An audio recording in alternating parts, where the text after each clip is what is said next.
नमस्कार दोस्तों। आज हम एक नई कहानी देखेंगे। यमराज को मिला श्राप। यमराज को मृत्यु के देवता कहा जाता है। धार्मिक मान्यता है कि मनुष्य के प्राण निकलने के बाद यमदेव ही है जो मृत्यु के बाद उनके कर्मों का दंड देते हैं। मृत्यु के देवता से सभी डरते हैं, लेकिन पौराणिक कथाओं के अनुसार एक व्यक्ति ऐसा भी हुआ जो मृत्यु के देवता से बिल्कुल भी नहीं डरा। वह जब यमराज के दरबार में पहुंचा तो अपने जीवन काल में हुए घटना के लिए यमराज को ही दोषी बना दिया। आइए जानते हैं कौन था वह जिससे यमराज को श्राप दिया था, और फिर यमराज को धरती पर मनुष्य के रूप में जन्म लेना पड़ा।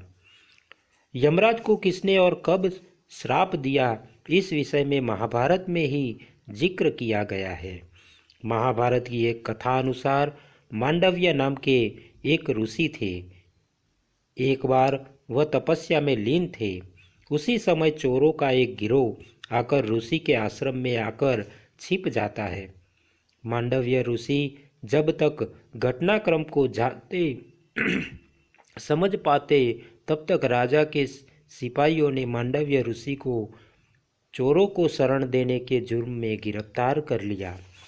राजा ने भूलवश मांडव ऋषि को चोरी के आरोप में सजा के तौर पर सूली पर चढ़ाने का आदेश दिया।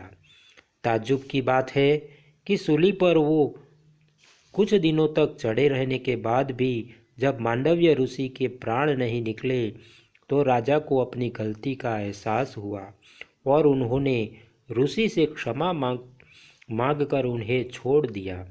तब ऋषि यमराज के पास पहुँचे और उनसे पूछा कि मैंने अपने जीवन में ऐसा कौन सा अपराध किया था कि मुझे इस प्रकार झूठे आरोप की सज़ा मिली। यमराज ने बताया कि जब आप 12 वर्ष के थे तब आपने एक फतिंगे की पूंछ में सिंक चुभाई थी। उसी के फलस्वरूप आपको यह कष्ट सहना पड़ा। तब ऋषि मांडव्य ने यमराज से कहा कि 12 वर्ष की उम्र में किसी को भी धर्म अधर्म का ज्ञान नहीं होता। तुमने छोटे अपराध का बड़ा दंड दिया है, इसलिए मैं तुम्हें श्राप देता हूँ कि तुम्हें शूद्र योनि में एक दासी पुत्र के रूप में जन्म लेना पड़ेगा। महाभारत में ही एक कथा है कि चित्रांगद और विचित्र वीर्य की असमय मृत्यु हो जाती है।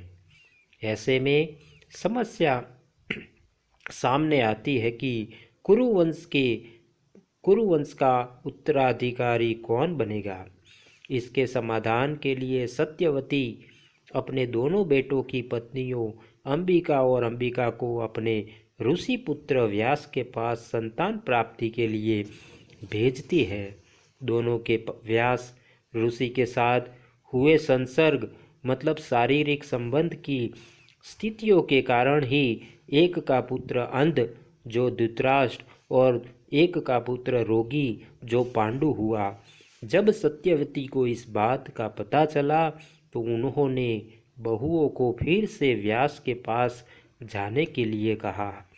इस बार अंबिका और अंबिका ने अपनी जगह अपनी एक दासी को भेज दिया।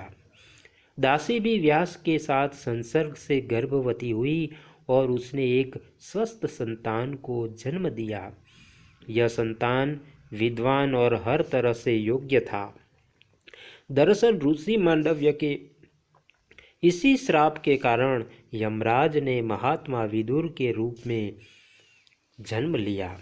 विदुर को और कोई नहीं बल्कि श्राप के कारण मनुष्य रूप में जन्मे स्वयं यमराज थे।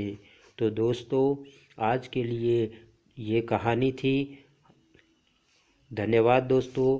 अगर आपको यह कहानी अच्छी लगी है तो एक लाइक और एक शेयर ज़रूर करना दोस्तों चैनल को सब्सक्राइब करना मत भूलना। आपके प्यार को इसी तरह देते रहना, क्योंकि हम आपके लिए इसी तरह की अच्छी और मनपसंद कहानियाँ लाते रहे। धन्यवाद दोस्तों, धन्यवाद। फिर मिलेंगे एक और नई कहानी के साथ।